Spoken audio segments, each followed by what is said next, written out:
Hello' guys, অন্য এটা ব্লগলৈ স্বাগতম। আমি গৈ আছোঁ বিয়া এখন খাবৰ কাৰণে। আচলতে যোৱাকালিয়ে বিয়া হৈ গ'ল, আজি মানে ৰিচিপশ্যন আছে বাৰু। আমি গৈ আছোঁ বিয়া খাবলৈ। আমি আহি পালোঁ, আমাৰ পোৱালি আৰু মই ধুনীয়াকৈ বহি আছোঁ। আমাৰ ভোকো লাগিছে, কিন্তু যেতিয়া মাতিব তেতিয়াহে খাবলৈ পাম। তো আমি বহি আছোঁ ধুনীয়াকৈ। এফালে আমাৰ কইনাজনীক দেখাই দিছোঁ, যোৱাকালিয়ে বিয়া হৈ গ'ল, আজি ৰিচিপশ্যন। এফালে আমাৰ বাইদেৱে হয় বাৰু। তো বহুত বেছি ধুনীয়া লাগিছে বাইদেউক। এতিয়া লাহেকৈ আমাৰ খাবৰ কাৰণে নিমন্ত্ৰণ ভাগ দিলে আৰু।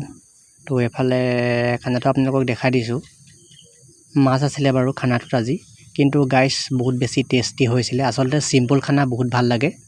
আমি এতিয়া বিয়া চিয়া খাই মেলি ঘৰলৈ বুলি গৈ আছোঁ। এইফালে চব মানুহখিনিয়ে বিয়া খাই মেলি আহিছে আৰু।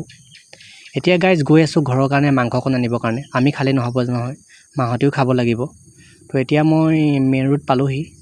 তো এতিয়া মই দোকানত গৈ ভিডিঅ' চিডিঅ' কৰি থাকোঁ। ভিডিঅ'টো কেনেকুৱা পালে কমেণ্ট এটা কৰি জনাব, আৰু মোৰ ভিডিঅ'বোৰ আপোনালোকে চাব আৰু লগতে ফ'ল' কৰি দিব, আৰু ইউটিউবত যদি চাই আছে ছাবস্ক্ৰাইবটো কৰিবলৈ একদমেই নাপাহৰিব। আজিলৈ গাইজ বাই বাই।